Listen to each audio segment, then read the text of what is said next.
visitnya ya. Halo, selamat sore pemirsa, apa kabar? Salam Indonesia. Sore hari ini saya Marta Sasongko. Jadi saya Junaid selalu ceria. Kemana aja, Mas? Ya, pokoknya ceria terus lah. Ceria terus ya.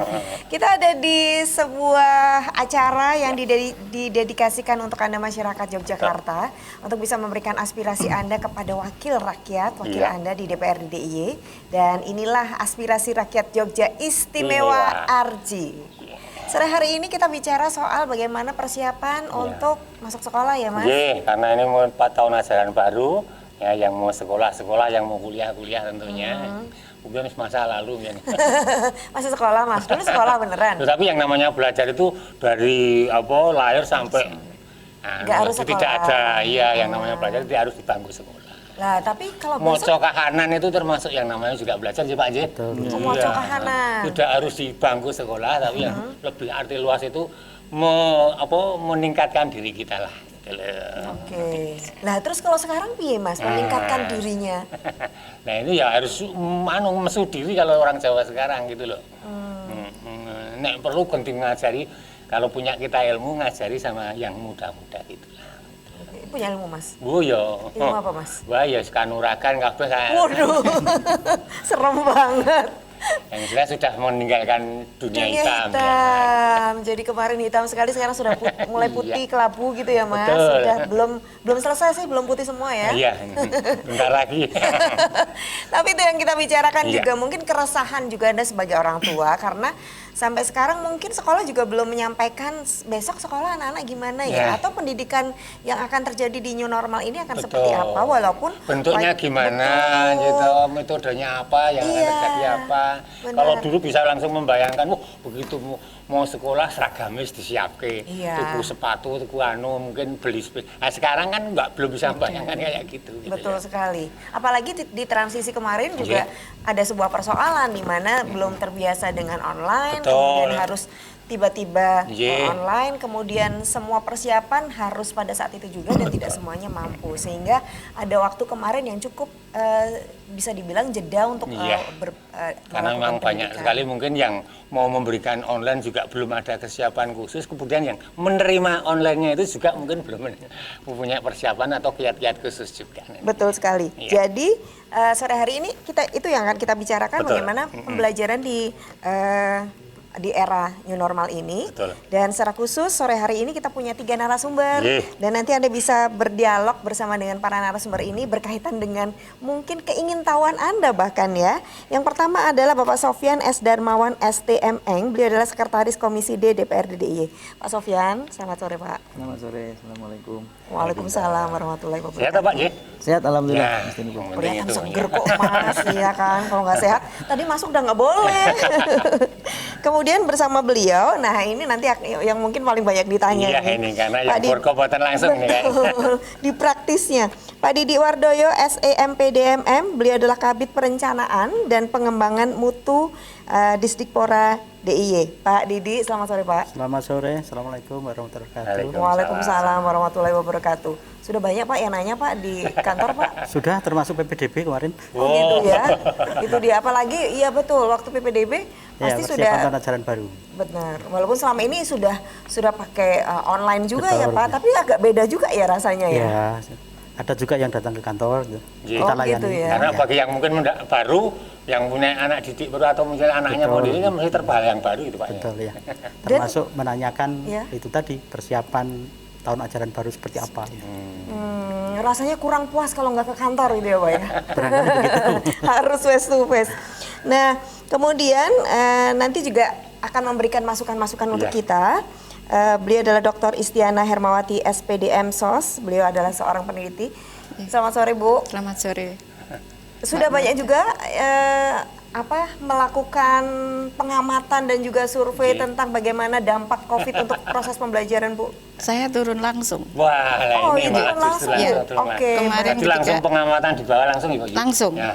Apa yang saya sampaikan tadi Pak betul Bu atau masih ada yang lebih serem lagi Bu? Lebih serem banyak. Wah, serem banyak ya Bu. Nanti kita dengar cerita-cerita serem juga ini. Tapi benar juga karena di sosmed juga banyak dialog yang serem-serem itu dari ortu kepada gurunya dan seterusnya ya Bu. Dan itu memang terjadi benar. Terjadi betul. Jadi kemarin di saat kita dilarang untuk diminta tinggal di rumah, stay at home, saya nyelundup ke bawah, ketemu ke anak-anak karena kebetulan saya punya yayasan yang dampingi anak-anak yatim piatu. Jadi kita pengen tahu persis kondisi mereka di saat pandemi ini seperti apa. Di mana orang tuanya banyak yang kena PHK, kemudian sebagian mereka harus menjalani shift, tetap kerja tapi shift dengan penghasilan yang terbatas itu seperti apa. Nah ternyata ini ngefek sekali di pendidikan anak. Mungkin nanti akan kami cerita. Nanti kita sangat berdampak tentunya. Bisa panjang nih, sehari Pak cukup Pak, nanti kita mau ngobrolnya Pak. Boleh kalau ini dibicarakan 3 SKS nggak cukup. Nggak cukup Pak, nggak cukup. Oke, baik untuk Anda pemirsa yang ingin tahu seperti apa sih nanti gambaran dari dialog kita sore hari ini, kita saksikan dulu tayangan yang satu ini.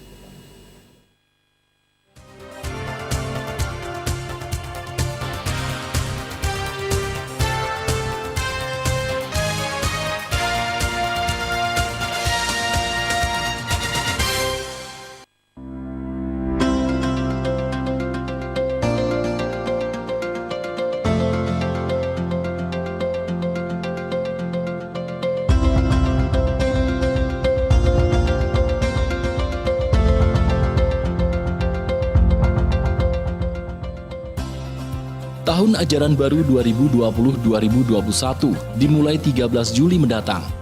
Pemerintah pun menegaskan sektor pendidikan akan menjadi yang paling akhir dibuka. Meski demikian, kegelisahan muncul di kalangan orang tua siswa jika anak-anak harus kembali ke sekolah, sementara kasus positif corona masih bertambah dan belum ditemukan vaksin serta obatnya. Meski belum ada keputusan final, Pemda DIY telah memiliki beberapa opsi terkait sistem pendidikan di tengah pandemi. Salah satunya adalah dengan menggunakan sistem shift, di mana siswa masuk bergantian dengan teknis satu meja untuk satu anak. Lantas sudah siapkah sekolah dan para tenaga pendidik, terlebih untuk jenjang sekolah dasar?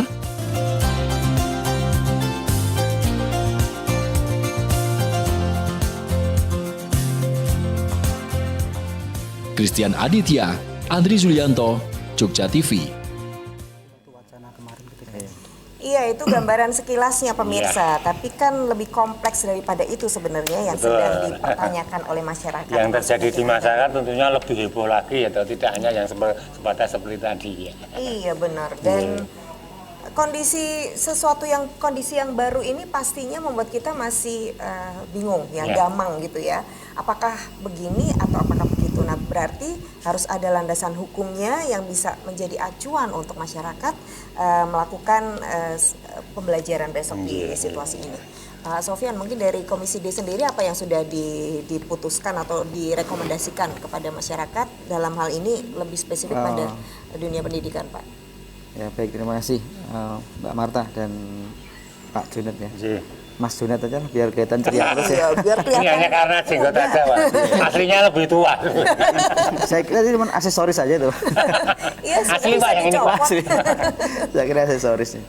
Baik, terima kasih. Jadi kalau soal regulasi itu yang terakhir terbit kan nanti peraturan gubernur ya, yang terkait dengan pembelajaran di saat pandemi ini. Nanti biar Pak Didik, Dinas Pendidikan yang menyampaikan.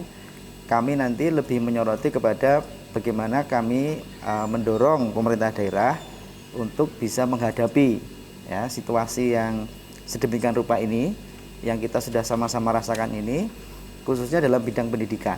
Bagaimana agar pendidikan tetap dapat berjalan dengan optimal ya. Tetap optimal, ini yang harus dipikirkan ya. Sehingga kami mendorong adanya satu paradigma yang harus disampaikan kepada masyarakat, kepada sekolah ya, dalam hal ini guru, juga kepada orang tua ya, kepada siswa, kepada guru, kepada orang tua. Ini harus punya pemahaman yang sama bahwa inilah model belajar kita sekarang. Nah, jadi tidak mau juga. Iya, jangan lagi dipahami sebagai ini kondisi sementara darurat saja gitu. Nah, kalau pemahamannya seperti itu nanti masyarakat atau dalam hal ini siswa, peserta didik, juga termasuk guru, orang tua, ini juga setengah-setengah di dalam menikmati cara belajar nantinya itu. Nah, cara belajar itu nantinya seperti apa tentu akan kita bicarakan lebih lanjut. Tapi yang penting perlu kami garis bawahi adalah kita perlu satu paradigma yang sama. Ayo kita akan berangkat naik satu gerbong, satu kendaraan atau satu sistem belajar di masa pandemi seperti ini. Nah, seperti apa itu nanti kita bincangkan lebih jauh. Tapi harus dipahami bahwa sistem itu nanti itu harus benar-benar kita nikmati bersama-sama, dan itulah satu-satunya sistem. Gitu ya. Jadi bukan kemudian ditunggu, wah ini kemarin kan kita tahu bahwa di lapangan ketika menerapkan online dan sebagainya itu kan ada sebagian yang siswa yang tidak mengikuti atau mengikutinya separuh per separuh gitu ya, karena keterbatasan kuota atau juga jaringan tidak nyampe atau itu bahasanya Mas Jurat kan delap-delep gitu ya. Saya bahasa ilmiahnya kalau saya lebih ke kuota, kalau saya kuota ya. itu kan menjadi tidak bisa. Nah, kemudian ya nggak apa-apa lah, maklum lah, ini juga namanya emergensi darurat lah, nggak apa-apa. Tapi ke depan ini tidak boleh itu terjadi. Ya, tidak boleh terjadi. Jadi semua siswa harus bisa merasakan, menikmati model pembelajaran nanti. Nah, itu seperti apa? Nah, nanti kita sambung lebih lanjut. Setelah juga kita nanti akan mendengarkan dari Bu Dr. Isti ya. Jadi bisa sampai dan sebagainya. Itu kira-kira begitu sementara. Nanti bagaimana itu orang tua, nanti bagaimana itu guru, bagaimana itu siswa. Nanti kita juga harus menyampaikan model-model sistemnya. Metode-metodenya juga. Sampai saat ini yang tentu kita jadikan hasanah yang menguatkan pembelajaran jarak jauh namanya. Dan harus ingat bahwa pembelajaran jarak jauh ini kan sesungguhnya kalau kita baca-baca kan sudah ada sejak tahun 1984. Saat UT itu dulu sebenarnya sudah itu kan dulu Mas Jurat kan dosennya, jadi sangat paham bagaimana itu. Saya itu ikut itu karena kita nek bodoh kira gitu. Artinya apa? Artinya bahwa itu dulu juga saya kira internet juga masih sedemikian rupa, mungkin sarana prasarannya belum seperti sekarang. Tapi itu bisa berjalan, bisa dinikmati oleh siapa yang ikut kan. Nah, oleh karenanya sekarang pemahaman tentang pembelajaran jarak jauh, tentu orientasi berpikir kita tidak satu-satunya dengan cara online itu tadi. Nah, bagaimana itu bla bla bla. Nah, nanti kita minta Dinas Pendidikan untuk menyiapkan infrastruktur yang mendukung sistem pembelajaran jarak jauh itu. Kemudian meningkatkan kapasitas guru ya. Jadi guru benar-benar harus berada dalam kapasitas role play-nya itu seperti ini sekarang, ya kan? Sehingga bagaimana guru bisa memotivasi siswa, karena siswa dalam konteks seperti ini harus punya kemandirian belajar yang tinggi. Tidak lagi dia mengharapkan datang ketemu guru, dengerin guru cerita apa gitu dengan detail mengajar itu bla bla bla itu kan. Nah, kan itu kan dulu. Nah, sekarang mungkin kemudian guru harus membuat desain bagaimana guru bisa memotivasi siswa untuk bisa kemandirian belajar tadi tumbuh, ya kan? Kemudian memfasilitasi, ya, memberikan arahan apa yang harus dibaca, apa yang harus didalami, bla bla bla. Ini alamatnya, bla bla bla itu kan, dan seterusnya. Jadi kemudian orang tua. Nah, ini nanti kita akan bicara juga tentang orang tua kalau kami boleh menyinggung. Di saat seperti ini peran orang tua juga perlu kita dorong sedemikian rupa agar mendampingi putra-putrinya dalam pembelajaran yang dalam tanda petik mandiri tadi saya sebut, mandiri tadi itu. Yang mana orang tua lebih kita dorong untuk ada pada konteks karakter tadi. Karena orang tua kan bisa bertemu anaknya di rumah kan. Nah, kalau guru tadi kan tidak bisa bertemu atau nanti akan sangat minimal pertemuan itu. Padahal transfer sikap itu kan ya tentu akan lebih efektif kalau bertemu kan. Nah, yang ketemu setiap hari nanti kan asumsinya adalah orang tua. Nah, sehingga orang tua ini di dalam mentransfer karakter tadi itu, ya, melakukan pendidikan karakter, ini harus kita titipkan kepada orang tua dengan lebih serius lagi, dengan lebih sungguh-sungguh lagi. Nah, bagaimana agar orang tua punya kesiapan seperti itu? Tentu nanti kita juga akan mendorong bagaimana Dinas Pendidikan juga berpikir ke arah itu tadi, parenting school, ya kan? Parenting school yang selama ini sudah ada, itu kan baru sekali-sekali, ya kan? Atau ya kalau saya boleh mengatakan secara guyon itu ya masih kayak formalitas saja sebenarnya kan? Ya sekolah ini ada parenting school gitu kan. Nah, nantinya memang harus ada benar-benar kurikulumnya.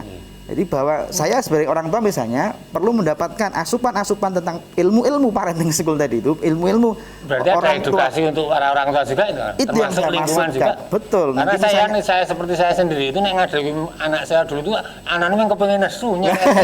itu dia. Lalu bagaimana ilmu tentang itu kan harus diberikan ya. Karena kita ini yang sudah orang tua ini kan tidak mendapatkan ilmu itu selama ini kan. Ilmunya ya ilmu apa yang kita pelajari, ada matematika, IPA, fisik dan sebagainya. Ilmu mendidik anak secara lebih komprehensif, terstruktur, ada metodologinya, ini kan nggak kita dapatkan. Nah, inilah saatnya saya kira untuk kemudian Dinas Pendidikan juga nanti ke sana mengadakan apa, kalau sekarang misalnya pakai Zoom atau bagaimana caranya, pokoknya orang tua ini kemudian kita pastikan mendapatkan asupan-asupan pemahaman, pengetahuan tentang bagaimana dia harus mendampingi anaknya, bagaimana harus mentransfer karakter itu, membimbing itu dengan lebih serius.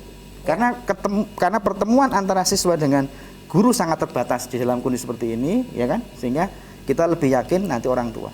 Bla bla bla dan sebagainya. Nanti kira-kira begitulah garis besarnya. Edukasinya PR-nya banyak banget jadi. PR-nya banyak banget, makanya nggak selesai kalau satu hari. Tidak hanya guru, murid, tapi juga orang tua. Orang tua itu juga ada kesiapan. Iya, nanti kita kembalikan kepada orang tua juga ini. Betul banget. Saya menggarisbawahi soal kemandirian. Mungkin selama ini perspektif tentang kemandirian ini yang paling siap adalah mahasiswa gitu. Jadi kalau kita bicara soal distance learning, mungkin yang paling siap adalah perguruan tinggi. Padahal sekarang pendidikan dari bahkan prateka ya jadinya. Bagaimana kalau itu jadi distance learning, itu persoalannya kan jadinya kemandiriannya mereka belum mampu. Nah di sini juga peran guru tidak menjadi sentral, tapi menjadi facilitating, menjadi fasilitor. Dan ini juga perubahan cukup signifikan pola pikirnya dan seterusnya. Pak Didi, bagaimana yang terjadi sekarang ketika ini masih belum ketok palu dan transparan harus begini-begini, SOP-nya mungkin belum seperti itu, tapi sudah ada bayangan-bayangan seperti apa yang diberikan oleh Dinas Pendidikan kepada dunia pendidikan, baik orang tua, siswa maupun guru. Oke, terima kasih Mbak Marta, Mas Jonet.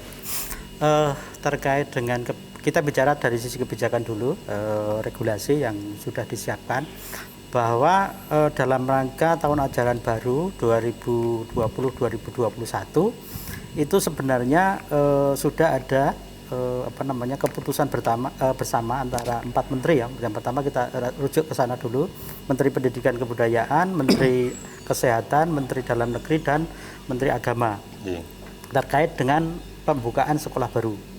Pembukaan itu bukan berarti membuka sekolah baru, tetapi melaksanakan tatap muka. Itu kan sudah diatur di sana bahwa sekolah yang boleh melakukan tatap muka itu adalah yang berada di zona hijau. Zona hijaunya itu ukurannya adalah tingkat kabupaten.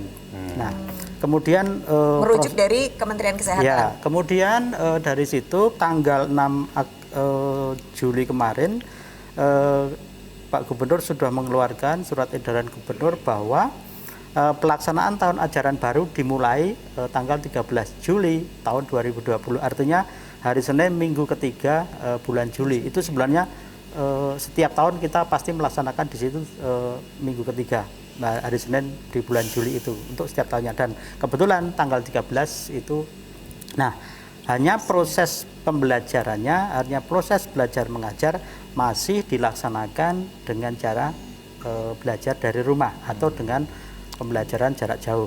Nah, kemudian yang ketiga, bahkan terkait dengan tahun ajaran baru di mana dimulai dengan pengenalan lingkungan sekolah, masa pengenalan lingkungan sekolah itu juga ospek biasanya dulu ya. Ya, atau ospek kalau dulu ya.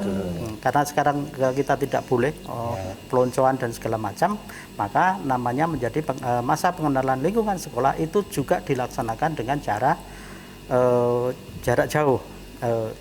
Bisa mengembangkan dengan online atau BDR lainnya. Nah, materi-materi itu seperti profil sekolah itu perlu dikenalkan karena di situ ada siswa baru. Kemudian juga masalah motivasi belajar di saat pandemi Covid itu saya kira perlu. Kemudian masalah wawasan kebangsaan, masalah kesehatan itu merupakan bagian pokok yang harus disampaikan dalam 3 hari untuk siswa baru khususnya kelas awal. Nah itu sudah untuk yang SMP, SMA, SMK dan SLB. Nah, kalau di dalam surat edaran gubernur itu memang ditujukan kepada bupati wali kota, termasuk Kementerian Kemenak, Kanwil Kemenak itu bahwa pembelajaran kita memang semuanya masih jarak jauh. Jadi belum ada tatap muka. Belum ada tatap muka karena di satu sisi status tanggap darurat kita itu akan berakhir tanggal 31. Otomatis selama bulan Juli itu tidak ada pembelajaran. Nah, kemudian kita rujuk di ketentuan Pak Menteri bahwa di untuk daerah yang boleh membuka sekolah itu yang zona hijau. Nah, sekarang kita melihat kalau dari sisi zona hijau untuk tingkat kabupaten itu kan misalnya belum ada yang terpapar di satu daerah, kayaknya kita agak susah untuk mencapai itu. Nah, paling tidak kita akan menunggu apakah memungkinkan atau belum, kita tentunya melihat perkembangan dari COVID itu sendiri. Kalau di situ misalnya dalam rentang waktu tertentu masih ada penambahan terus, ya mungkin kita tidak akan berani. Kita perkecil misalnya antar kecamatan. Kalau itu misalnya antar kecamatan memang sudah ada kecamatan-kecamatan yang sudah hijau. Nah, tetapi warga sekolah, guru, siswa itu tidak kadang ada yang lintas dari kecamatan. Nah, itu perlu kita pertimbangkan juga. Jadi pertimbangan yang pertama untuk membuka sekolah adalah satu, keselamatan jiwa dan kesehatan warga sekolah, anak didik itu menjadi prioritas utama. Jadi kita tidak mungkin tergesa-gesa untuk segera membuka sekolah dengan tatap muka. Jadi ini pun akan melihat situasi ya Pak. Betul. Situasi tertentu kemudian akan lagi ada kebijakan baru lagi. Kita sampai tanggap darurat selesai, kemudian kita berkembang terus, kita ikuti perkembangannya seperti itu. Bahkan pahitnya mungkin dalam satu semester bisa di rumah terus. Nah, itu yang harus kita pertimbangkan. Bahkan kemarin di diskusi ini konon Amerika sendiri itu sampai September tahun depan itu kan menjadi sangat panjang. Nah, kita ngikuti perkembangan, artinya bisa jadi mungkin 2,5 bulan berada di rumah mengikuti perkembangan, kemudian bisa juga dalam satu semester anak-anak berada di rumah. Hanya yang perlu kita siapkan seperti disampaikan oleh Pak Sofyan tadi, bagaimana kita menyiapkan pembelajaran jarak jauh itu bisa berjalan dengan efektif. Sehingga saya kira yang perlu dilakukan oleh sekolah salah satunya di tahun ajaran baru itu persiapannya adalah menyusun kurikulum tingkat satuan pendidikan menyesuaikan dengan capaian kompetensi dasar yang ingin diselesaikan di saat pandemi itu sendiri. Kemudian yang kedua, kemudian juga menyusun kalender akademik sesuai kalender akademik yang kita siapkan. Artinya menyesuaikan dengan masing-masing sekolah gitu. Nah, itu menjadi sesuatu yang penting. Dan ini juga berbeda dengan situasi kalau offline gitu ya Pak. Antara kurikulum dan kalender akademik pun akan tentunya akan kita sesuaikan itu, menyesuaikan kondisi saat ini, termasuk capaian kompetensi dasar yang harus dicapai ketika ada tatap muka dan tidak, itu tentunya akan berbeda. Dan tentunya metodenya juga lain-lain ya Pak. Misalnya tingkatkan dari TK, SD kan tetap tentunya berbeda. Kan masing-masing akan berbeda. Hanya kebetulan kita yang di DIY di tingkat provinsi itu lebih banyak memfokuskan pada SMA dan SMK serta SLB. Nah, untuk pendidikan khusus ini lebih khusus lagi tentunya. BDR itu belajar dari rumah. Kalau anak-anak pendidikan khusus tentunya sangat berbeda. Justru peran orang tua seperti yang disampaikan Pak Sofyan tadi menjadi sangat dominan. Tidak mungkin. Tentunya pasti ada kendala-kendala juga. Ya, betul. Misalnya kayak yang SMK harus praktek graji. Nah, itu kan kadang-kadang kalau tetangga ya, rumah tetangga. Ya, termasuk itu harus kita pikirkan. Makanya kita ngikuti perkembangan. Jika nanti misalnya tanggap darurat itu dicabut, kemudian sudah tidak tanggap darurat lagi, kita pun untuk mempersiapkan supaya masuk itu protokol yang ketat itu harus kita jaga dulu. Misalnya dimulai dengan simulasi, kemudian penyemprotan, sterilisasi lingkungan sekolah, kemudian juga mengidentifikasi guru berasal dari daerah mana, menggunakan kendaraan apa, kendaraan umum misalnya itu tentunya berbeda. Kemudian juga mereka tingkat kesehatan guru itu sendiri atau siswa itu sendiri. Kalau memang tidak memungkinkan ya jangan masuk sekolah, harus tetap PDR kan gitu. Dan siapa yang memantau itu semuanya Pak ya, karena peran tidak mungkin jadi ada peran gada di sana untuk ya bisa tentunya memantau. termasuk dari orang tua kalau anak-anak ya. Informasi komunikasi yang efektif antara sekolah dengan orang tua itu perlu perlu dijaga, perlu ditumbuhkan secara baik gitu. Oke, baik. Nanti kita akan bahas lagi lebih dalam dan termasuk bagaimana nanti dari hasil pengawatannya Bu Isti ya, bagaimana sebenarnya yang terjadi di masyarakat kita, tantangan-tantangan apa yang ada di sana dan bagaimana nanti solusi yang diambil oleh pemerintah ini apakah bisa menjawab itu secara langsung atau tidak, atau kita masih butuh apa lagi? Atau mungkin juga hasil penelitian sudah pernah ada belum kalau ini hasil pembelajaran jarak jauh dengan yang konvensional kira-kira bagaimana? Iya, makanya tadi standarnya apakah jadi menurun? Dan menurun itu berapa persen misalnya? Karena kalau meningkat agak susah kayaknya ya. Tapi yang jelas untuk Anda juga pemirsa, Anda boleh nanti bergabung bersama kami untuk menyampaikan aspirasi Anda. Anda bisa sampaikan lewat telepon langsung di 451666 atau lewat WA di 0822 4190 1936. Untuk Anda yang saat ini juga menyaksikan RJ ini lewat live Instagram dan juga di YouTube Jogja TV, Anda pun boleh punya kesempatan untuk menyampaikan pertanyaan Anda ya. Silakan mungkin saja. Mungkin juga di rumah punya kendala juga apa yang bisa disampaikan di sini. Betul. Boleh silakan. Kalau pengen langsung aja telepon selain ini. Tetap di Aspirasi Rakyat Jogja Istimewa.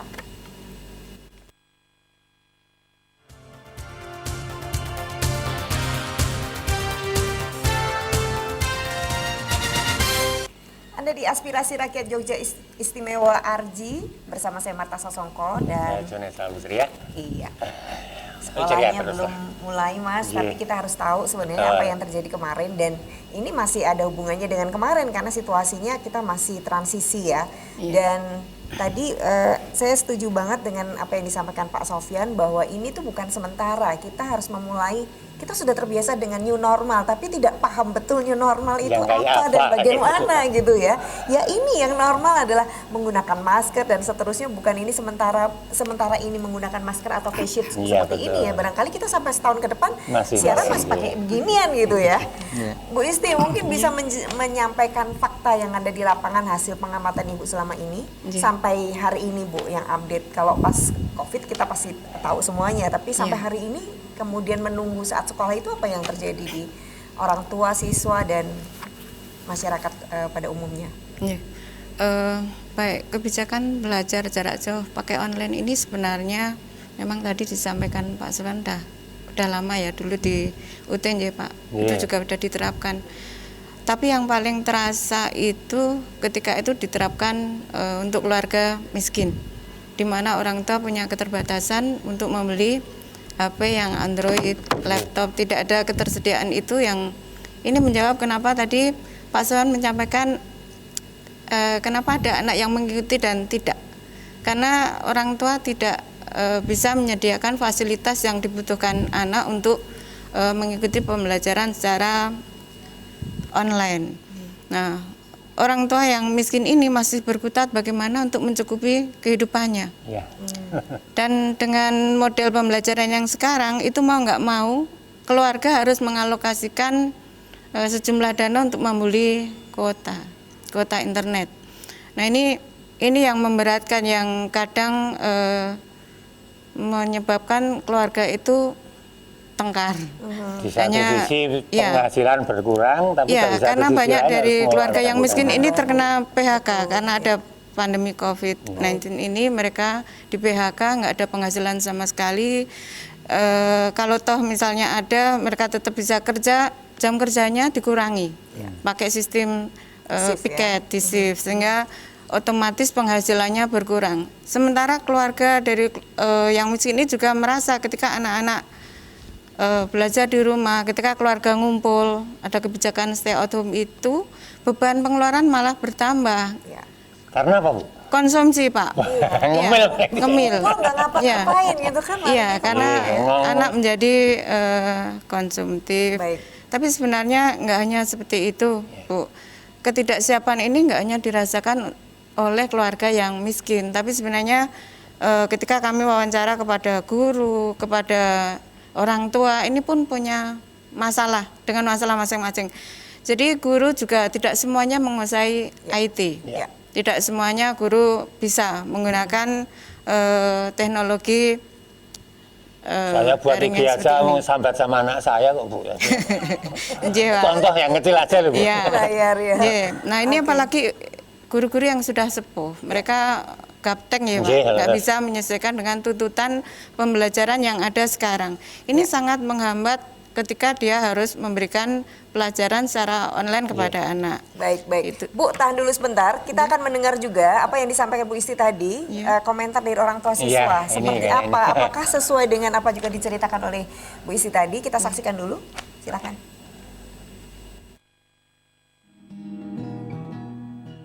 Kalau untuk rencana dari sekolah untuk mengenai protokol seperti apa ketika nanti akan dimulai pendidikan tahun ajaran baru itu belum ada maksudnya seperti apa nanti kami diberitahu bahwa sejauh ini sih belum ada. Jadi kalau untuk karena ini Emily kan perpindahan dari TK menjadi ke SD itu kalau dari TK memang sejauh ini hanya tugas, kemudian nanti untuk kelulusannya seperti apa, untuk terima rapot seperti apa, sejauh ini baru sekedar itu. Tapi kalau untuk yang SD, sampai dengan saat ini kami dari orang tua belum mendapatkan informasi lebih jelasnya seperti apa. Dalam artian orang tua juga ingin dilibatkan untuk keputusan itu nanti ya begitu ya? Ya karena ini untuk anak-anak, pasti orang tua harus dilibatkan. Karena ini menyangkut kesehatan, mungkin pada akhirnya kembali lagi kalau anak-anak tidak sehat kan pasti pendidikan juga tidak akan bisa berjalan baik. Oleh karena itu mungkin memang kesehatan juga penting untuk anak-anak. Ya apapun keputusan sih, itu kan berasal dari pemerintah turun ke Pemda, Pemda turun ke sekolah. Nah sekolah yang akan membuat keputusan kemungkinan besar dari kami orang tua, apalagi untuk anak-anak sih pengennya dilibatkan. Tapi nanti kalau misal sudah ada keputusan harus A, harus B, kami sebagai orang tua juga akan mengambil kebijakan sebagai orang tua. Jadi bukan hanya mementingkan anak harus sekolah, tapi yang penting sehat dulu nih. Karena kalau misal kebijakan itu diambil yang penting sekolah, nanti akan bergeser makna yang nanti bisa sekolah tapi sakit. Kita juga nggak pernah tahu. Oke, Bu Isti, apakah memang juga dari pengamatan Ibu sampai sekarang masih banyak orang tua sebenarnya masih enggan ketika misalnya udah boleh nih tatap muka gitu, sementara orang tua masih khawatir soal kesehatan karena dengan kondisi seperti itu. Masih seperti itu juga. Banyak juga gimana? Banyak, orang tua khawatir karena sekarang apalagi kalau lihat media belum sosial, Bu, masih. Ini korban atau yang positif itu bukannya menurun tapi malah meningkat. Dan ini orang tua jadi keberatan ketika anaknya nanti harus tatap muka secara langsung ketemu dengan teman-temannya. Jadi sebenarnya memang perlu ada formulasi kapan pembelajaran itu harus online, kapan harus ketemu. Karena untuk anak-anak SD terutama, anak SD yang kelas 1 sampai kelas 4, ini kalau pakai online nggak efektif. Jadi di umur-umur itu kan anak yang titik tekannya itu bagaimana ngajari anak agar dia bisa membaca, bisa menulis, bisa berhitung. Nah kalau pakai online itu akan guru juga merasa ada kendala, nggak bisa memberikan itu secara online. Nah kemudian gurunya sendiri juga kesulitan ketika bagaimana mengemas pendidikan biar itu dipahami oleh anak. Metode karena itu tadi saya sudah sampaikan, tidak semua guru menguasai IT, nggak semuanya mampu untuk mengemas pembelajarannya dalam misalnya pakai video, pakai apa itu belum. Nah selama ini yang dilakukan kebanyakan pakai WA. Jadi guru membuat penugasan kepada siswa pakai WA.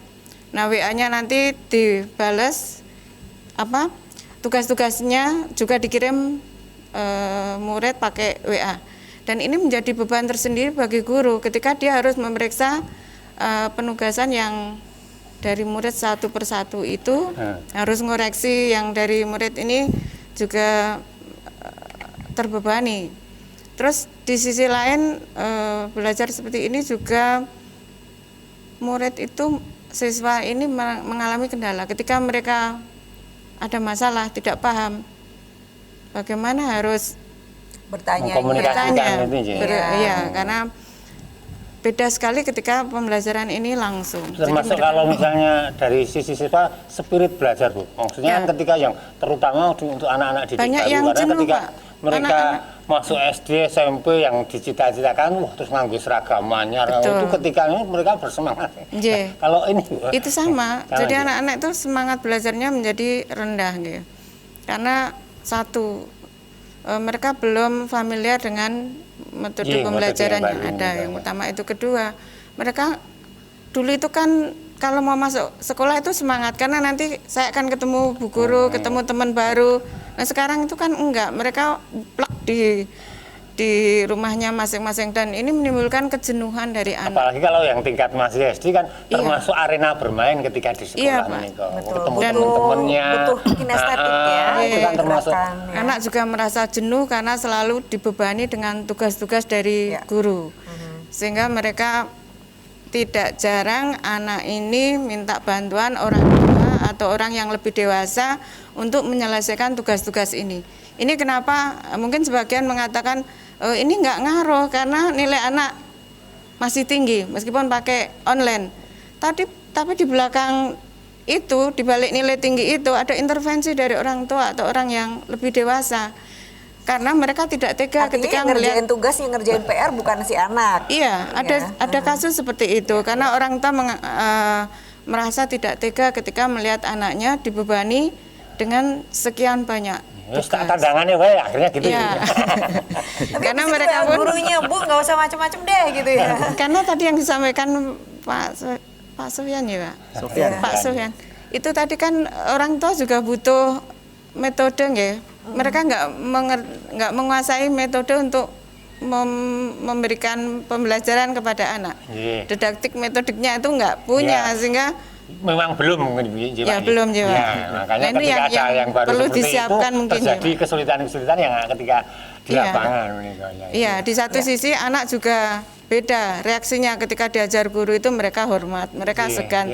Tapi ketika orang tuanya yang nyampaikan, tergantung situasi rumah juga, Pak. Mungkin kalau yang tanggal tua gitu, bapak ibunya juga lain gitu. Betul, Pak. Jadi tidak jarang karena orang tua itu kesel, anaknya tanya dia nggak bisa jawab, akhirnya ribut. Ribut. Baik itu antara orang tua sama anak maupun orang tua antara orang tua kaitannya dengan penghasilan ini ya.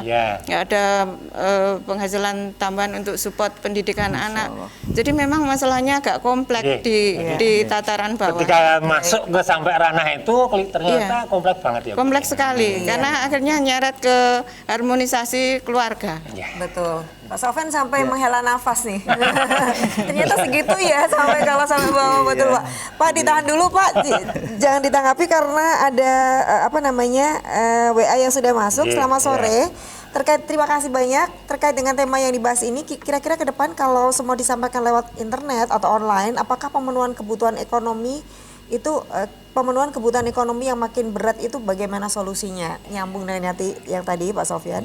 Kemudian nanti juga Pak Didi tolong ditanggapi juga. Lalu kalau anak usia SD notabene belum paham social atau physical distancing, Pak. Jadi langkah apa yang bisa dilakukan untuk keamanan? Pak Sofyan. Yang tadi yang nyambung Bu. Terima kasih. Ya, jadi memang ini pandemi ini butuh kita menghela nafas panjang. Jadi perniknya banyak. Tapi kalau bicara pendidikan, tentu kita harus memilah-milah. Jadi ini yang untuk anak usia dini, nanti mekanismenya seperti apa, metodenya seperti apa. Ini yang untuk dasar kan, sekolah dasar, SD, SMP, ini seperti apa. Kemudian nanti yang menengah, SMA, perguruan tinggi tadi. Jadi ini harus beda-beda. Nggak bisa kita punya rumusan yang satu, saya kira nggak bisa. Jadi ini masing-masing perlu. Nah, khusus kami ini yang ada di Provinsi DIY, ini kan memang kewenangannya ada di pendidikan menengah tadi, di SMA, SMK, sama luar biasa tadi. Tapi perspektifnya saya kira nanti bisa ditransformasikan juga, diproyeksikan juga ke sekolah dasar maupun PAUD. Tapi intinya begini, jadi kata kuncinya setelah kita mendengar beberapa pembicaraan tadi, termasuk Bu Dr. Si tadi, itu kan ternyata memang faktor keluarga Dan orang tua itu berarti menjadi kata kunci di sini, ya kan? Sebaik apapun sistem yang kita bangun, ternyata nanti ujung-ujungnya kalau sudah di rumah itu kan kembali ke interaksinya kan masing-masing. mau nggak mau kan dengan orang tua dan lingkungan keluarga itu. Nah, sehingga sekarang memang kami mendorong minta kepada Dinas Pendidikan nantinya untuk benar-benar membuat rumusan ini. Bagaimana melakukan transformasi pendidikan ini tadi kepada orang tua tadi. Jadi harus diagendakan. Ya, bagaimanapun caranya, saya kira ini menjadi agenda penting kita. Harus itu. Sebelum itu, saya kira juga nanti kita perlu segera Pak Didi, Dinas Pendidikan menetapkan. Jadi harus segera bersikap. Jadi kita hanya punya waktu beberapa hari ini bersikap bahwa misalnya satu semester ini tidak ada tatap muka di sekolah. Nah, sehingga segera semua stakeholder kita ini pikirannya langsung mengarah ke situ, gitu kan. Kita pakai sikap sekarang satu semester ini pendidikan jarak jauh, pembelajaran jarak jauh, gitu kan, segera itu. Nah, kemudian apa yang harus disiapkan tadi, bla bla bla. Internet tadi atau online tadi itu harus disadari bahwa dia adalah hanya salah satu saja dari sarana prasarana atau dari mekanisme pembelajaran jarak jauh itu. Ya, tentu didukung oleh yang lain-lain masih banyak. Saya tadi mengatakan tahun 84 tadi ada pendidikan jarak jauh terbuka tadi. Kan saya ingin mengatakan bahwa itu kan tidak pakai Zoom, tidak pakai online juga itu kan. Nah, ini tidak live, modulnya cuma dikirim lewat kantor pos. Berarti kan bisa pakai modul juga. Nah, modul yang bagaimana, desain modul yang bagaimana, yang kemudian menarik, menggugah motivasi dan ini yang kemudian dibutuhkan oleh guru. Guru harus punya desain pembelajaran yang sedemikian rupa sehingga ini modul-modul yang nanti disampaikan tadi, baik nanti pakai kurir atau bagaimanapun caranya, itu bisa dinikmati oleh siswa tadi, dinikmati oleh murid-murid kita di rumah tadi, ya. Yang menarik dan sebagainya. Kemarin di Ramadan itu saya juga punya anak yang SD saya ada Pak, yang SMP juga ada, SMA juga ada. Jadi ini rodok lengkap Pak. SD, SMP, SMA saya punya ini di rumah ini. Itu kita melihat catatan saya setelah saya lihat itu, yang paling semangat itu yang SD Bapak. Malah yang SD. Malah yang SD kan? Kenapa? Karena saya melihat metode yang diterapkan tadi dengan modul-modul tadi itu menarik. Modulnya warna-warni itu kan, SD kelas 2 ini. Modulnya warna-warni, ada proyek-proyek yang harus dikerjakan dan sebagainya. Jadi challenge, ada tantangan-tantangan di situ yang, nah ini mestinya juga harus perspektif peran guru kalau ini. Makanya desain pembelajaran dia sudah sesuai. Kemudian ini bisa dikembangkan baik yang SMP maupun SMA. Tentu harus menghadirkan mekanisme belajar seperti ini tadi. Sehingga tadi kalau secara tidak sadar kan Mbak Marta dan Pak Didi kan menyebutkan ini pahit gitu kan, atau nanti jangan sampai berkepanjangan, itu kan itu bukti bahwa kita nggak siap gitu kan. Padahal sebenarnya kita bisa saja loh ya berharap bahwa kesuksesan seseorang tadi bisa melalui pendidikan jarak jauh tadi, pembelajaran jarak jauh tadi, sepanjang memang kita menyiapkan metodenya, metodologinya dan sebagainya. Ini kita benar-benar sekarang sudah firm ini pokoknya ya, satu semester setidaknya kita akan begini ini, gitu kan? Semuanya harus menjalankan sistem ini. Kemudian tadi catatan juga, ketika kita membaca Undang-Undang Sisdiknas, ya 2003 itu kan harus dipahami bahwa sebenarnya fungsi pendidikan dan tujuan pendidikan itu apa toh? Ternyata fungsi pendidikan itu kan mengembangkan kemampuan dan potensi, bertujuan untuk menjadikan siswa-siswi kita itu beriman, bertakwa, berakhlak mulia. Itu kalau lihat pendidikan, lihat undang-undangnya itu ya. Bukan kemudian cerdas, bisa pandai, mahir apa dan sebagainya, itu nomor kesekian. Ada memang poin itu, terampil ada. Tapi poin yang di depan itu adalah mengembangkan potensi watak, membangun peradaban agar menjadi manusia yang beriman, bertakwa, berakhlak mulia. Ada itu. Itu jelas undang-undang kita yang udah kesepakatan secara nasional. Nah, oleh karenanya orientasi kita ketika tadi misalnya untuk anak kita yang usia dini tadi, kemudian SD tadi itu, ya beban-bebannya tentunya harus jangan sampai ke arah beban-beban yang keterampilan berhitung macam-macam. Wah, itu nanti saya ngajari ya ora iso. Malah konflik tadi kan bagaimana.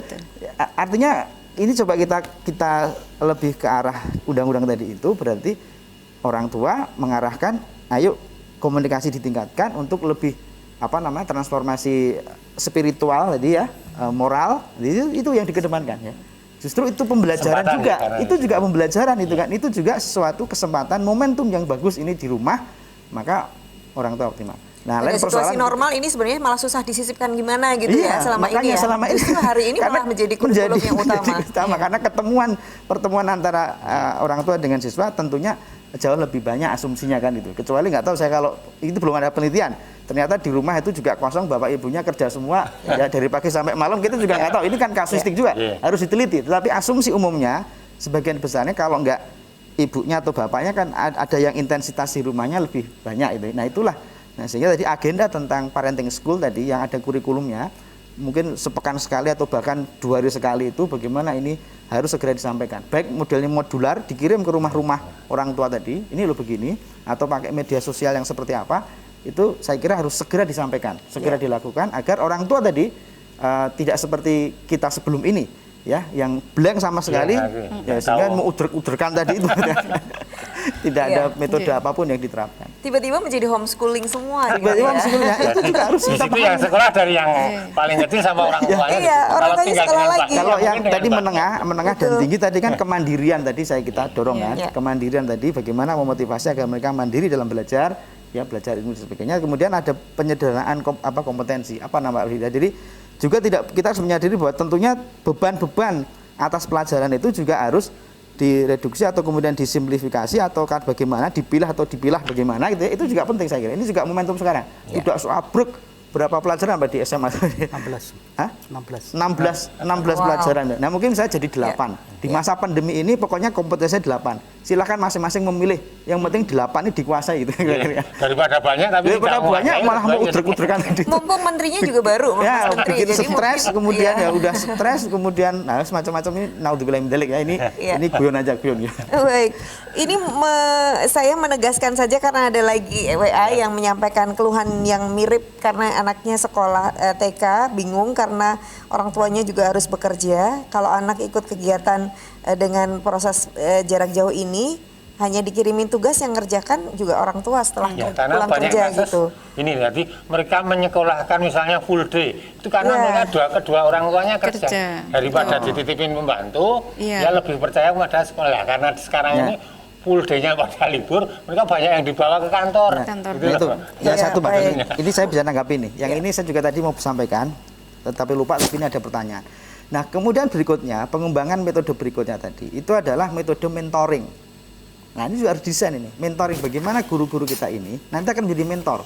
Ketika misalnya mereka belum bisa berkumpul di sekolah dalam jumlah tertentu, maka mungkin metode mentor tadi mungkin hanya ketemu dengan 5 siswa atau berapa yang sesuai protokol tadi itu, ya kan? Kunjungan guru ke sekolah atau ke titik tertentu yang disepakati, yang sesuai dengan protokol, yang di situ hanya isinya 5 orang maksimal misalnya kan. Ini kan juga perlu model-model begini ini ya. Dicoba segera didesain seperti ini. Sehingga orang tua tadi itu yang memang betul-betul tadi pergi ke kerja semua tadi kayak ini. Nah, itu kan sempat ada jadwal kunjungan guru ke titik misalnya ke balai RW misalnya ya. Itu kan teknis ya, nanti silakan. Tapi intinya ada mekanisme, ada skema kunjungan guru sehingga harus berimbas pada anggaran. Jadi anggarannya artinya mungkin untuk anggaran aturan untuk tatap muka, tidak ada tatap muka pun sebenarnya masih bisa dimodifikasi.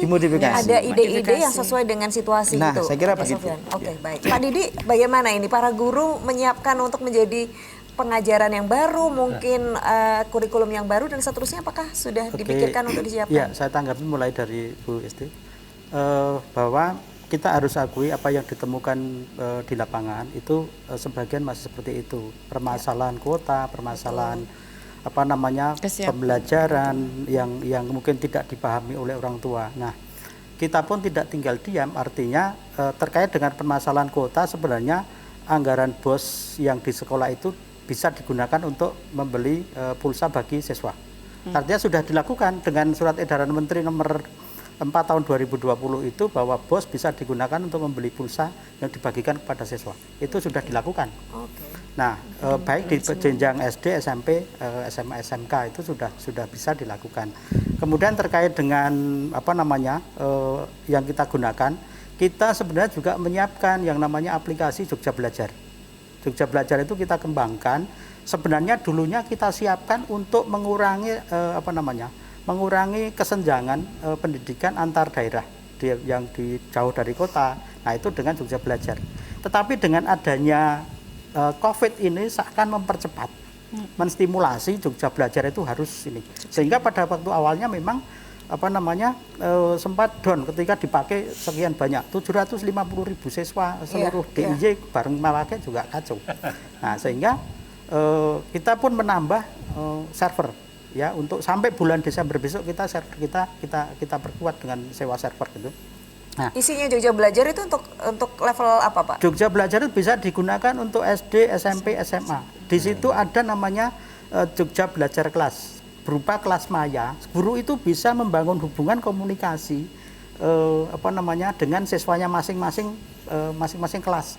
Kelas 2 IPA, kelas 2 IPA, 1 IPS gitu, masing-masing guru bisa, dan itu cukup mampu.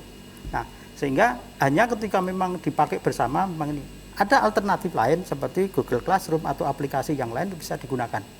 Kami melihat kemarin termasuk WA ya. WA itu kan seakan kan semi digital gitu ya. Karena interaktifnya tidak maksimal. Kalau di dalam Jogja Belajar kita bisa interaktif.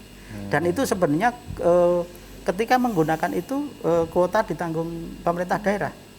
Artinya beban, tapi kalau menggunakan Google Ketika Classroom, mengakses Jogja Belajar ini tidak terkena kuota? Atau? Tidak terkena kuota, dan itu ditanggung oleh pemerintah daerah. Kita sudah siapkan itu. Memang menjadi masalah ketika yang ngesen sekian banyak. Ya, nah itu permasalahan tersendiri. Lelet gitu ya, Pak. Ya, artinya menjadi sangat lambat sehingga kita perlu merekayasa itu, nambah server segala macam itu. Tapi ada alternatif lain, sehingga kemarin kita lihat yang menggunakan Jogja Belajar itu mencapai sekitar 40%. Ya, 42%. Nah, ada yang menggunakan WhatsApp, kalau WhatsApp kan kadang-kadang hanya penugasan, terus anak melakukan gitu. Kemudian ada yang menggunakan Google Classroom. Di sana sebenarnya juga interaktif. Kemudian itu juga ada fasilitas untuk. Itu sudah pernah disosialisasikan? Oh sudah, sekarang sudah pakai semua. Guru-guru itu sebenarnya pakai itu, termasuk ya benar yang SD. Yang jadi masalah itu kan itu tadi yang kedua, bahwa ada yang miskin itu tidak mempunyai laptop, tidak punya HP yang Android, smartphone gitu. Nah, itu beberapa sekolah kemarin meminjamkan laptop sekolah dibawa pulang. Oh ya? Ya, tetapi untuk yang SMA SMK ya, yang sudah kita ini. Jadi sebagian itu seperti SMK di SMA 3, SMA 2 di Jogja itu bagi yang tidak mampu dipinjamkan laptop itu. Oke, baik. Pak Didi, mohon maaf kita potong sebentar untuk kita break. Sambil nanti juga Bapak persiapan untuk menjawab lagi. Begitu banyak persoalan ya Pak, jadinya harus agak panjang. Terima kasih Anda sudah berpartisipasi lewat WhatsApp. Dan kalau Anda akan bertanya secara langsung ya, di sesi berikutnya nanti bisa ya. 451 666. Iya, setelah ini tetap di Aspirasi Rakyat Jogja Istimewa.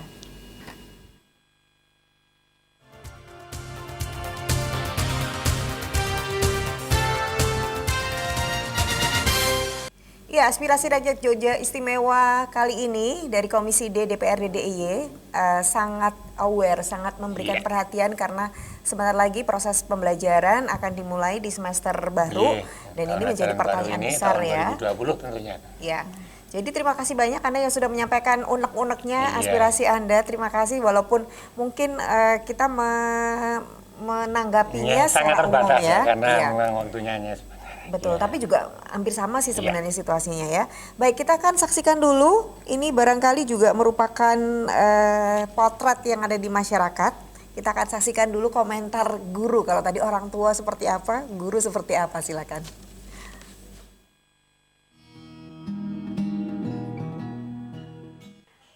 Kalau 13 Juni kayaknya belum siap ya. Jadi sepertinya himbauan-himbauan pun juga tidak mungkin tanggal 13 Juli itu anak-anak bertatap muka. Tetapi memang tahun ajaran baru itu 13 Juli. Tetapi tatap muka saya yakin belum tanggal 13 Juli itu.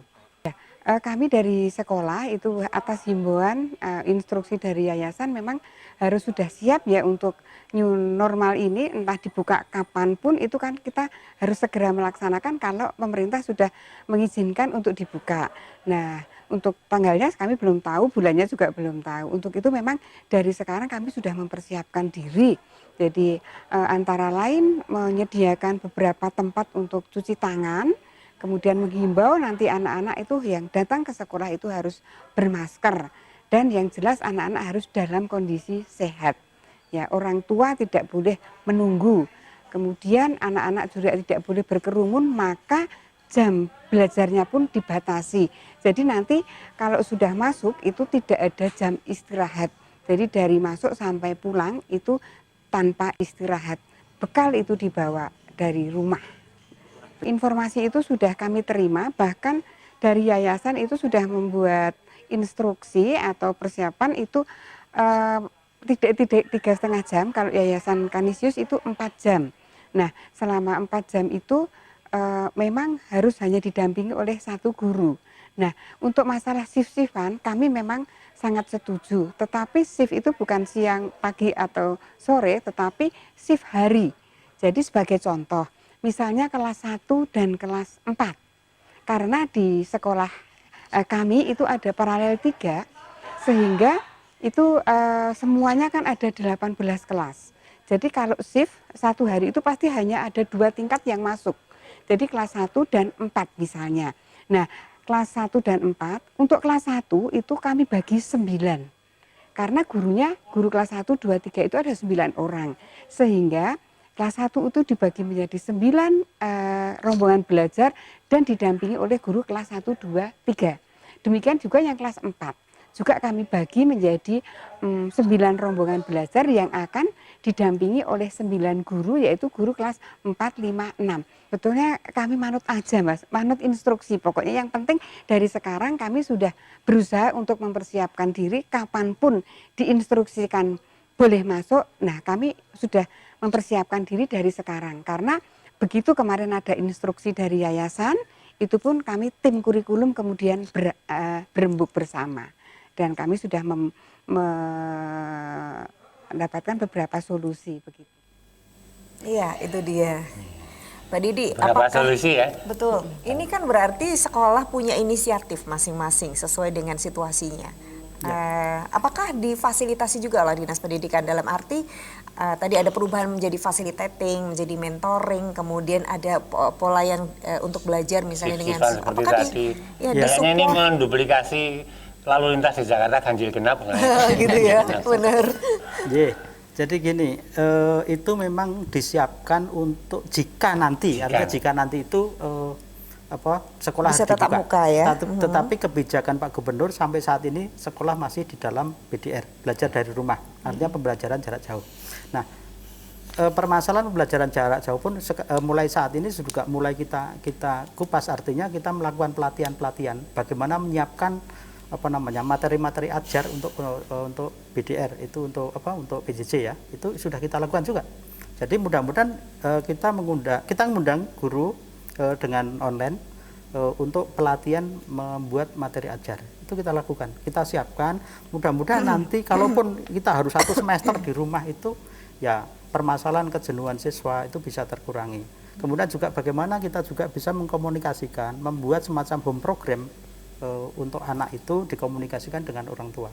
Jadi kalau saat ini memang menjadi pendidikan itu menjadi 3 pilar yang harus kita dorong ya, orang tua, sekolah itu sendiri maupun masyarakat. Jadi bagaimana itu kita bisa optimalkan gitu. Guru-guru sudah difasilitasi? Ya, sekarang ada pelatihan-pelatihan yang kita lakukan, baik itu kerjasama yang kita lakukan sendiri, kemudian apa yang dilakukan oleh kementerian maupun oleh. Bersifat wajib atau? Saya kira tidak. Sesuatu kalau diwajibkan menjadi menjadi beban, sehingga ketika kita buka yang dilakukan oleh Dinas Pendidikan melalui BTKP itu, kita buka pendaftaran gitu aja, yang pengen masuk banyak. Jadi tergantung gurunya. Betul, juga ya. Oke. Kalau orang tua tadi titip pesannya Pak Sofyan, orang tua apakah juga diberikan? Ya, kalau orang tua tentunya bagaimana kemudian guru itu bisa selalu mengkomunikasikan. Kalau untuk yang pendidikan yang tingkat bawah ya itu peran orang tua menjadi sangat tinggi. Termasuk yang di kami yang pendidikan khusus, peran orang tua menjadi sangat utama untuk pembelajaran jarak jauh pendidikan khusus bagi anak-anak. Apakah Dinas Pendidikan memfasilitasi untuk memberikan edukasi untuk orang tua, Pak? Atau kalau ke orang tuanya yang melakukan mengkomunikasikan adalah para gurunya. Jadi kalau yang kita bekali adalah orang tuanya. Jadi tujuan antaranya adalah para guru kemudian dilanjutkan ke siswa maupun ke orang tua dengan program-program pembelajaran yang dilatihkan supaya itu menjadi tidak menjemukan gitu. Oke, Bu Isti, apakah ada saran untuk para guru karena ini merubah pola cukup signifikan bagaimana jadi seorang fasilitator, mentor dan harus kreatif. Apakah yang bisa diusulkan Bu untuk para guru? Jadi sebenarnya para guru pun sebenarnya terutama yang untuk pendidikan yang level bawah nih, yang untuk anak SD kelas 1, 4 itu juga menghendaki kombinasi model, nggak hanya online tapi juga ada offline, ketemu dengan siswanya, karena terkait pendidikan budi pekerti itu kan nggak cukup pakai media online. Jadi karena ada contoh yang mungkin bisa dan selama ini kan anak-anak itu sebenarnya lebih hormat, lebih sungkan, lebih patuh kalau itu yang nilai-nilai itu yang menyampaikan guru. Nah ini sebenarnya perlu dipikirkan bersama bagaimana membuat pembelajaran itu menarik. Jadi misalnya ini mungkin nyambung yang disampaikan Pak Sopan. Kita membuat kelompok-kelompok. Jadi misalnya guru itu mengelompokkan siswa yang terdekat 3 atau 5 siswa yang rumahnya terdekat. Ketika model online itu diberlakukan, mereka belajarnya bersama.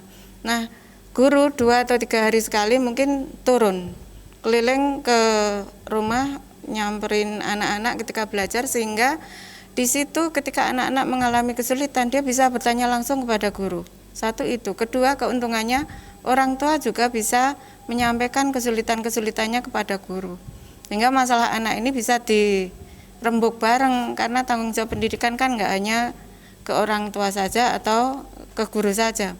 Jadi untuk menyikapi ini ada ada kombinasi antara istilahnya itu Pak, negosiasi antara orang tua dan guru bagaimana memberikan pendidikan yang terbaik bagi anaknya. Oke, baik. Ibu mohon maaf, kita akan break dulu sebentar untuk mengumandangkan azan maghrib untuk daerah istimewa Yogyakarta dan sekitarnya.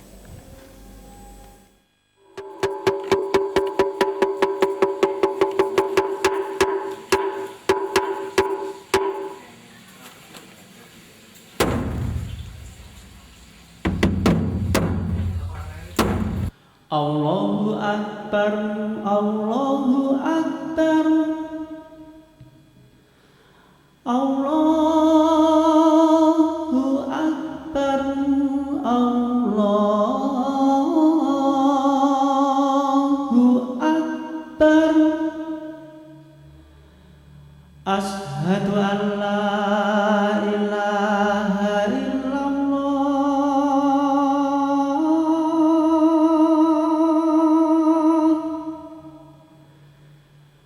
Asyhadu an la ilaha illallah.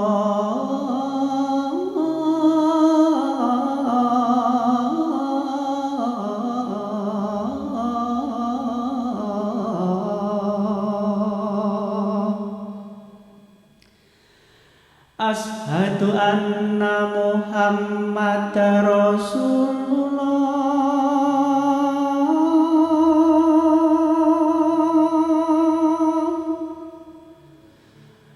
Asyhadu anna Muhammadar Rasulullah.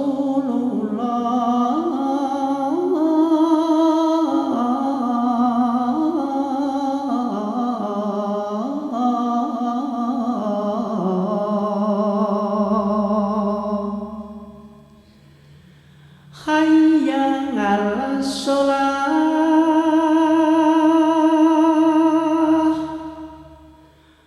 hayya 'alas sholah,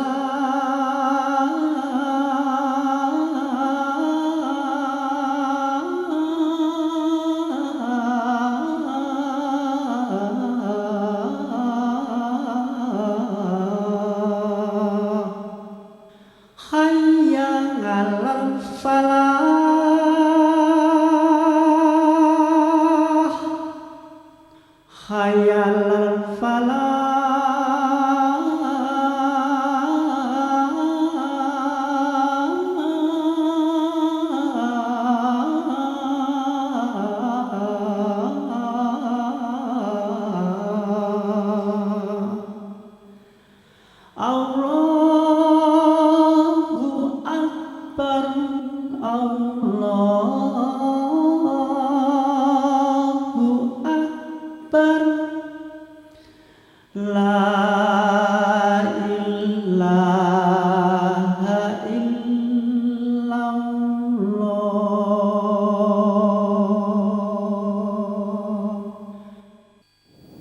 Allahumma rabba hadhihi da'watid tammah wassalatil qa'imah ati Muhammadanil wasilata wal fadilah wab'athhu maqaman mahmudanil ladzi wa'addah innaka la tukhliful mi'ad. Baik, terima kasih banyak dan selamat menjalankan ibadah sholat maghrib untuk Anda. Dan di sisa waktu ini kita masih punya kesempatan untuk ada poin-poin penting yang sebenarnya nanti akan menjadi rekomendasi juga untuk baik orang tua, siswa, dan juga guru ya. Tapi kita tadi berhenti pada Pak Didi ya, bagaimana para guru ini sudah disiapkan, tapi orang tua ini masih belum bisa langsung dijangkau oleh Dinas Pendidikan, tapi mungkin nanti akan ada solusi dari Pak Sofyan. Berikutnya Pak, soal siswanya sendiri bagaimana menyiapkan atau membuat pola pikir mereka itu belajar Pak, karena sekarang ini kan anak-anak dengan online ini saya pikir mereka lebih bersemangat goes Pak daripada belajar Pak gitu. Ya, atau sambil bawa handphone belajar bersepeda gitu Pak, bener kan Pak? Jadi sebenarnya anak-anak kita itu ketika jam belajar itu mereka itu sebenarnya sudah mengatur waktu. Jadi ketika jam 7:30 atau jam 7 mereka itu sebenarnya sudah stay di depan ininya masing-masing. Kalau yang kami juga mengamati, memang memang ada sebagian yang hanya memberikan penugasan. Guru itu boleh saja memberikan penugasan dengan WA gitu. Ini kemudian, tapi bagaimana menciptakan penugasan itu yang inovatif, kreatif, menyenangkan bagi anak. Betul. Nah, itu terbukti tadi Pak Sofyan ada contohnya ya. Itu. Makanya sebenarnya di era pembelajaran jarak jauh ini model scientific learning itu malah bisa dikembangkan. Bagaimana kita mengajari anak untuk mengamati, menanya, kemudian menalar, mengkaitkan permasalahan-permasalahan itu, kemudian bisa mencoba dan melaporkan.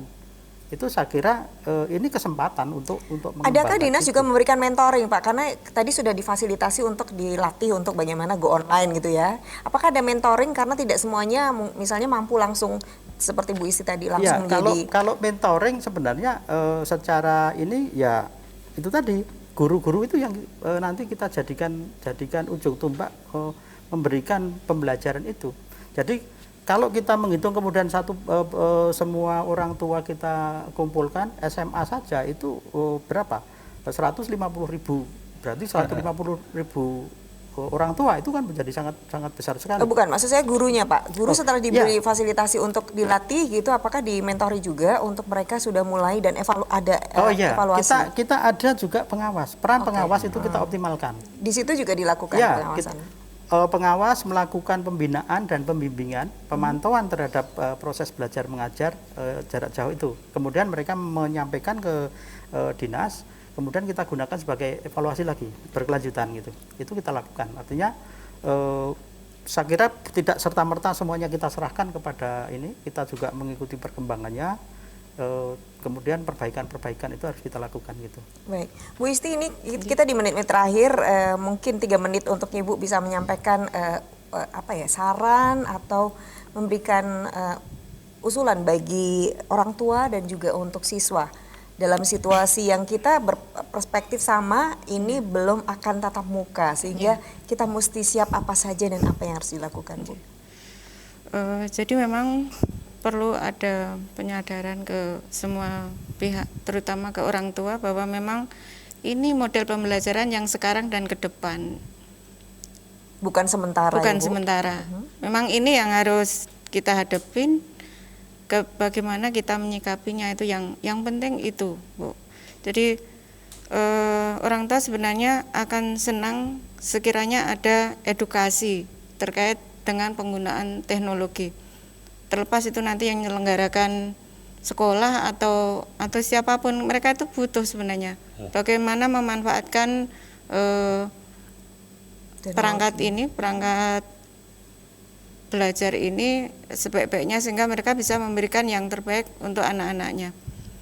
Jadi kami tadi mungkin Pak Sofyan sampaikan, memang kami temukan ada perbedaan sikap anak ketika menyingkapi kebijakan ini. Untuk yang golongan dari keluarga menengah ke atas, mereka sudah familiar karena dari kecil itu pegangannya HP. Jadi ini justru dia tertantang untuk terus mencari dan mencari karena ini sudah menjadi kewajiban dari sekolah. Jadi mereka bereksplorasi mencari sumber belajar itu udah terampil. Nggak hanya dari tugas yang diberikan guru, tapi dia bisa mencari, gitu googling dari mana-mana sehingga mereka memang terbantu untuk menjadi lebih cepat. Ini beda sekali ketika kita ngadepin anak-anak dari keluarga yang tidak punya. Ini hal baru yang dia sendiri harus nggak pernah pegang. Sementara ini tuntutannya dia harus belajar menggunakan itu. Dia dapat nilai kalau pakai itu, ini kan masalah juga. Jadi kami temukan banyak orang tua itu yang akhirnya nyari utang hanya untuk beli HP agar anaknya bisa ngikutin pembelajaran. Jadi ini menjadi tantangan buat guru untuk mencoba berbagai metode gitu ya Bu, pembelajaran jarak jauh ya. Jadi ini perlu ada komitmen bersama untuk sama-sama memajukan murid itu seperti apa. Lah itu tadi masalahnya gurunya pun nggak semuanya menguasai IT Bu. Ini yang jadi masalah ini memang mungkin transisi nggih. Kedepannya kita berharap kalau semuanya dipersiapkan dengan baik, SDM-nya itu baik pengajarnya, orang tua, siswanya, kalau semuanya sudah tertata dengan baik, ke depan mesti akan lebih efektif. Tapi untuk saat ini transisi. Jadi yang tadinya tidak seperti itu diharuskan menjadi seperti itu. Guru pun menyikapinya, menerimanya itu sebagian itu terpaksa melakukan karena ini kebijakan. Jadi belum ada kesadaran untuk dia melakukan itu karena ini aturan. Belum bagaimana saya mengembangkan diri saya sehingga saya bisa memberikan yang terbaik untuk anak-anak didik saya. Jadi sebagian masih seperti itu Bu, dan itu masalahnya sangat kompleks ketika ini terjadi di desa-desa, di daerah, dan dengan kondisi itu tadi sosial ekonomi yang rendah. Artinya menyiapkan juga perasaan ya, karena tersampaikan juga kalau gurunya sendiri merasa terpaksa melakukan ini, orang tuanya juga makin terpaksa gitu. Jadi nanti WA-nya isinya saling adu mulut gitu ya. Oke, baik, rekomendasinya adalah membuat perubahan dan menerima ini sebagai cara baru untuk belajar, tapi nanti ada beberapa metode yang semoga tidak memberatkan ya. Jadi walaupun sama-sama pembelajaran jarak jauh, tapi metodenya sebenarnya akan banyak sekali. Nah, kalau begitu apa rekomendasi atau saran dari Pak Didi ini sebagai Dinas Pendidikan kepada para guru, Pak? Ya, yang pertama kami sampaikan bahwa di tahun ajaran baru ini pembelajaran masih dilakukan dengan jarak jauh. Sehingga yang perlu dilakukan oleh para guru bagaimana kita mengembangkan pembelajaran jarak jauh itu bisa menggunakan dengan online, bisa juga dengan semi online, bisa juga dengan model modul. Nah, itu masing-masing bisa dikembangkan oleh guru. Tapi bagaimana yang paling penting itu para guru itu kalau memberikan penugasan jangan melulu penugasan kemudian dikumpul, difoto, dikumpul, enggak. Kalau yang hanya terima ini kan saya yakin bacanya juga susah juga. Tapi bagaimana mengerjakan sendiri juga enggak malas-malas Pak. Ya, yang mengerjakan juga bukan ugal sulo gitu. Nah, jadi bagaimana kita bisa memberikan penugasan-penugasan itu yang ada tantangannya tetapi menyenangkan. Nah, itu mungkin itu perlu dicari oleh para guru. Kalaupun harus browsing, cobalah dicarikan kira-kira alamatnya di mana gitu. Saya kira perlu supaya mereka anak-anak itu ini. Caranya gimana? Ya guru sendiri juga harus mengembangkan kemampuan IT-nya. Karena sekarang kemampuan IT anak itu dengan guru kadang-kadang lebih pintar anaknya. Ya, itu harus diakui. Karena lahirnya generasi DOS dengan generasi ini beda. Nah, itu yang perlu kita dorong. Kemudian yang kedua, kita sedang menyiapkan mudah-mudahan SOP untuk praktek segala macam. Karena yang SMK itu misalnya, itu kan perlu praktek, perlu ada pertemuan. Nah, walaupun nanti akan kita jalankan praktek itu setelah dirasa aman. Kemudian yang ketiga, terkait dengan kondisi saat ini jika nanti harus berada di tatap muka, tetapi pada titik akhirnya protokol kesehatan sudah dipenuhi, kemudian ketentuan-ketentuan lain sudah, pada akhirnya titik akhirnya adalah kembali ke orang tua. Kalau orang tua itu masih merasa ragu dan belum nyaman atau kondisi anaknya, itu boleh di rumah lagi. Nah, itu masih ini. Jadi kelonggaran semacam gini kita gunakan bersama sehingga kita harapkan mau pembelajaran dengan online dengan jarak jauh, tetapi yang paling penting itu tadi peran orang tua, pendampingan orang tua itu masih sangat dibutuhkan. Saya kira itu. Ya, semoga para guru makin kreatif ya Pak, karena Betul, ya. sekarang ini proses untuk mereka belajar lagi dan itu tambah pinter loh ternyata guru-guru, karena harus lebih punya banyak akal gitu ya untuk bisa ya ketika melakukan seseorang pembelajaran nawa kreatif. itu menjadi guru itu sebenarnya nawa itu pula menjadi pembelajar. Betul, Saya kira ya. itu yang harus ditumbuhkan. Dan inilah momen tepat untuk Ya. kembali kreatif belajar ya Pak ya. Pak Sofyan, yang ditunggu-tunggu masyarakat itu adalah solusi-solusi dari kegelisahan mereka Pak, termasuk tadi mungkin kegelisahan nggak punya kuota, mungkin kegelisahan besok betul dan seterusnya. Berikan poin-poin itu untuk kami semuanya Pak. Ya, terima kasih. Bismillah. Jadi saya kira yang pertama, tadi kita tentu apresiasi ya pada Dinas Pendidikan, mengapresiasi pada sekolah-sekolah, pada para Bapak Ibu guru yang di dalam masa tanggap darurat ini, di DIY kan istilahnya tanggap darurat, ini terus tetap intensif di dalam melakukan banyak hal, dan itu tentu kita appreciate ya.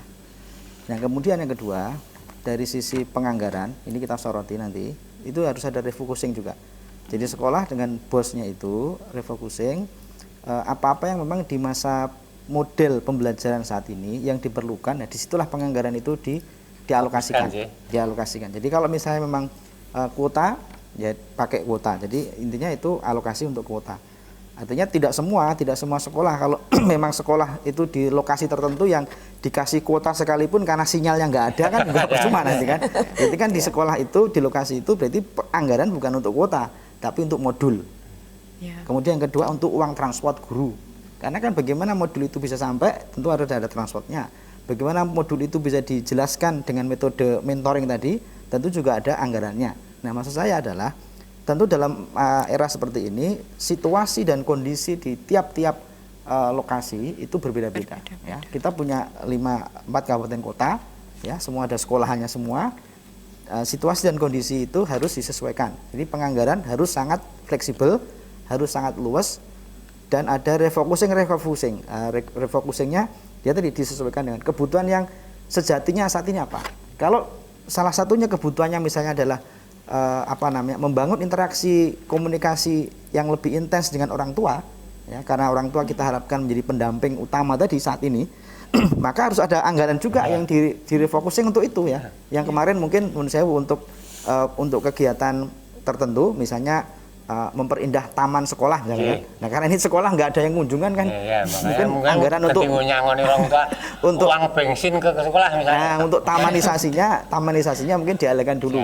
Kalau seharusnya kan tamanisasi penting nih, sekolah harus sejuk, harus macam-macam indah kan, tapi sekarang untuk keindahan sekolah itu mungkin jadi besok sekarang dialihkan untuk tadi uang untuk transport guru ketika kunjungan ke itu di tempat-tempat yang memang tadi nggak ada sinyal dan sebagainya ya, misalnya seperti itu. Tapi kalau di sekolah yang memang sudah cukup terkondisi pendidikan benar-benar mungkin taruhlah 80%-nya bisa online, bisa pakai itu, berarti kuota. Jadi ini ada koordinasi dengan komite sekolah misalnya begitu ya Pak? Iya, komite sekolah. Tapi kalau kami sih dorongannya adalah bagaimana penganggaran yang sudah ada dulu dari pemerintah, karena kita bicaranya kan pemerintah daerah, kami mendorongnya pemerintah pusat maupun pemerintah kabupaten, pemerintah provinsi itu untuk melakukan skema-skema penganggaran yang sedemikian rupa benar-benar bisa menyesuaikan dengan situasi kondisi yang ada. Dan itu dimungkinkan dalam kondisi ini ya Pak? Dimungkinkan dalam kondisi ini. Pak Menteri kan sudah memberikan peluang tentang BOS tadi, lebih luas lagi bisa untuk beli kuota, kan selama ini nggak ada BOS untuk beli kuota kan nggak ada. Ini diberikan ruangnya untuk itu. Bisa jadi temuan kalau sehingga ruang ini nanti juga harus dibuatkan ruang-ruang baru lagi apa tadi yang kemudian sesuai dengan persoalan-persoalan di lapangan. Saya kira kita support, ya, kita ikut mensupport. Kami juga ikut mendorong nanti meminta Dinas Pendidikan untuk kemudian melakukan pola-pola penganggaran itu. Walau saat ini memang fokus besarnya kan tadi untuk urusan jaduk tadi, untuk yang warga miskin dan sebagainya tadi. Tapi ala kuliah pendidikan itu juga sebagai sokok guru dari kehidupan ini itu juga harus disupport. Bahkan kalau memang memungkinkan ya nun sewu, kita juga harus mensupport tadi guru-guru tadi itu yang notabene mungkin terutama mungkin guru swasta ya, mohon maaf ya. Notabene guru swasta ini kan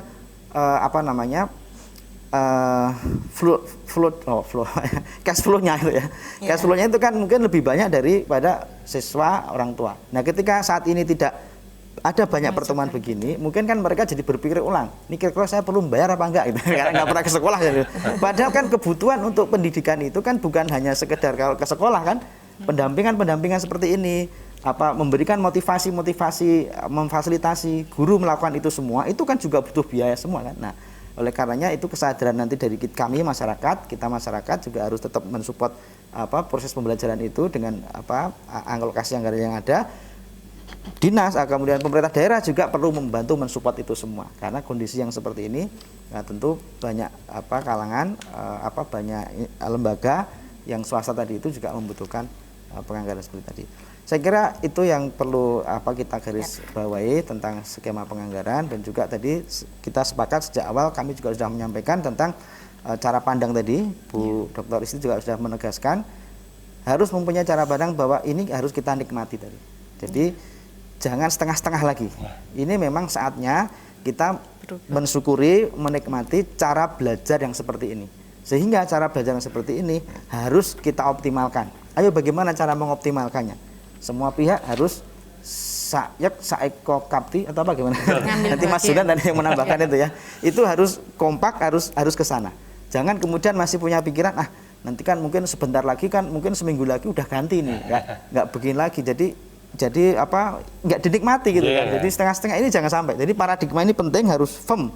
Semua jadi guru, kemudian siswa dan orang tua harus menikmati cara belajar yang model jarak jauh seperti ini. Karena itu juga sudah diterapkan walau tidak ada COVID. Bahkan kemudian ketika kemarin kita baca-baca kan Pak Menteri juga sudah menyampaikan bisa jadi model pembelajaran jarak jauh ini akan permanen, ya kan? Sempat kita tidak. Nah, jadi walaupun ya, semoga alhamdulillah ketika nanti COVID ini sudah hilang, ya kan, model-model pembelajaran jarak jauh seperti ini pun masih bisa dipadukan gitu kan. Betul. Dengan pembelajaran yang mungkin tatap muka. Sehingga jangan kemudian merasa wah nanti kalau sudah benar-benar normal COVID sudah pergi ini nggak kepake metode-metode itu. Tetap kepake ya. Tetap kepake. Inilah yang kemudian harus jadi pemahaman kita sehingga kita all out. Nah, ini all out-nya. Saya kira gitu. Terima kasih. Terima kasih Pak Sofyan. Ini juga menjawab tadi pertanyaan Pak Sutiono. Terima kasih, ada salam untuk Dr. Isti katanya di Surakarta. Termasuk sebenarnya kalau kita mau melihat bahwa kalau ini menjadi pembelajaran yang akan dilakukan secara permanen, mungkin bisa jadi peluang ya Pak Sofyan, nanti sekolah-sekolah itu bisa mendapatkan murid tidak hanya dari wilayah sendiri, tapi bisa menjadi seluruh Indonesia misalnya. Bisa saling belajar. Iya betul. Yang dari Papua tidak usah harus ke sini. Betul sekali. Akhirnya akan menjadi model baru, kemudian tidak perlu membangun gedung yang bagaimana. Bisa mungkin. Betul sekali. Iya. Hanya perlu bagaimana mindset kita menjadi cara baru dan peluang-peluang baru ternyata akan mindset ada. Kita bahwa yang benar ya Pak, belajar itu tidak mengenal usia. Ini artinya apa? Kita yang orang tua juga harus belajar ternyata. Seperti kenalan, kalau nggak kenal. Orang tua harus belajar, guru tetap harus belajar, mengingatkan lagi, kemudian anak-anak pastinya mereka ya. Terima kasih banyak Pak Sofyan, hari ini sudah memberikan pencerahan untuk kegelisahan-kegelisahan yang ada seputar bagaimana kita memulai besok semester baru ya. Pak Didi, salam buat teman-teman di dinas, mudah-mudahan nggak pada pusing, tapi siap untuk memberikan solusi-solusi. Dan Bu Isti terima kasih banyak, semoga nanti semakin banyak masyarakat yang bisa akhirnya. Penelitian tentang ini tadi Bu, mungkin bisa diterapkan langsung ya solusinya. Iya, betul. Dan terima kasih banyak untuk Anda yang sudah menyaksikan acara ini baik secara langsung di Jogja TV maupun lewat Instagram Live dan juga di YouTube. Dan yang terima juga kasih sudah memberikan tanggapan, sharing mungkin ya. Makasih ya. Jangan pernah bosan ya, Betul. lihat yang putih-putih ya. Dan kita ketemu lagi di waktu yang akan datang minggu depan. Saya Marta Sasongko. Salam Indonesia.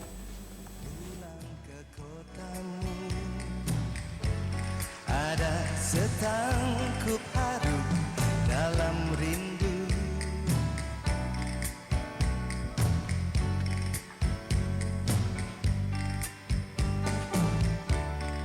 masih seperti dulu,